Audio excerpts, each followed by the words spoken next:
Namaskar, Ardha Pawanamukthasana. Let us know this benefits of this asana, contraindications, and what happens inside our body while we do this asana. Ardha Pawanamukthasana, these asana should not be practiced for people suffering from hernia. Whether it is umbilical hernia or inguinal hernia, they should not do this asana. And females suffering from uterine prolapse and people suffering rectal prolapse, rectum, it prolapses.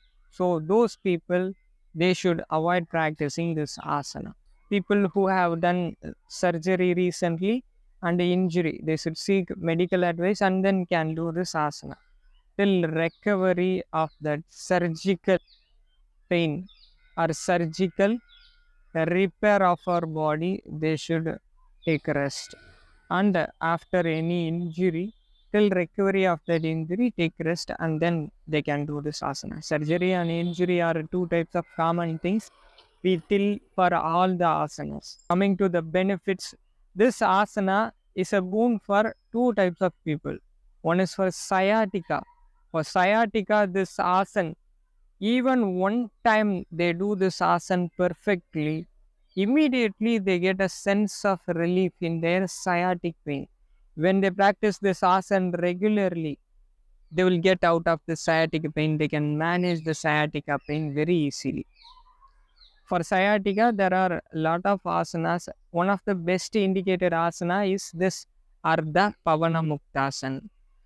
When doing this asana to getting rid of sciatic pain, there is no need to lift the head while doing this asana. Without lifting the head also they can do.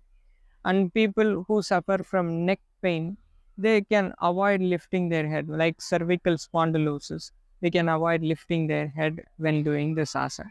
If there is no pain, then they can do this asana. If there is no pain, I say if there is no pain, without having painkillers.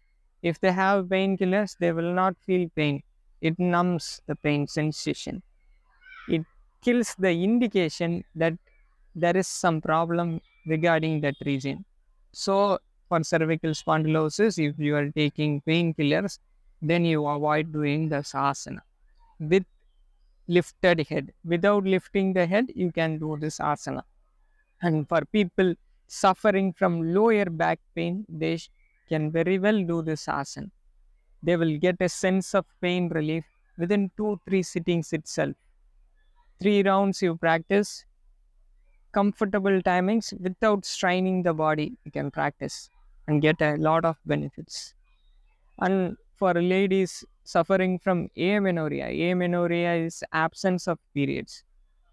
This is a contraindicated asana. No, this is a very much indicated asana for amenorrhea. And sterility and impotency, this asana is indicated. And this Ardha Pawanamukthasana also helps relieve gas and bloating, and also strengthen digestive system and strengthen core muscles. This asana puts pressure in our core muscles.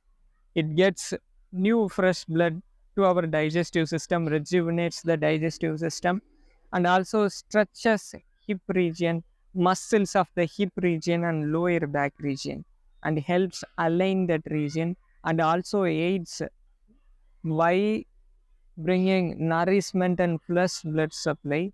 It aids organs which are inside this hip region, like a reproductive system and also digestive system. Let us see how to do this asana. This is starting pose for Ardha Pawanamukthasana. From here, we have to do both the sides. First, we are going to do in the left side. So, inhale and rise left leg till 45 degree, and then flex the left knee joint and bring the knee as near to the body as possible without help of our hands. Once we reach the knee as far as possible to the chest region, then we take our hand support and then bring our knees closer to the chest area. We can feel the relaxation in the lower back muscles. So this pose is enough for bringing relief in sciatica. And lumbar, lower back pain. From here for Ardha Pawanmuktasana pose, we concentrate in our head region and slowly raise our head and keep our chin locked to the knee region. This is Ardha Pawanmuktasana pose. Keep the body relaxed. See to that the other leg's knee should not be in a flexed condition. Knee should touch the ground. Slowly maintain the asana and slowly release it after practicing. Get back the hands. Slowly extend the knee joint. Keep it below and relax in savasana. See to that every asana has a breathing pattern. When we raise our legs, inhalation should be done. When we bring down the neck, exhalation should be done.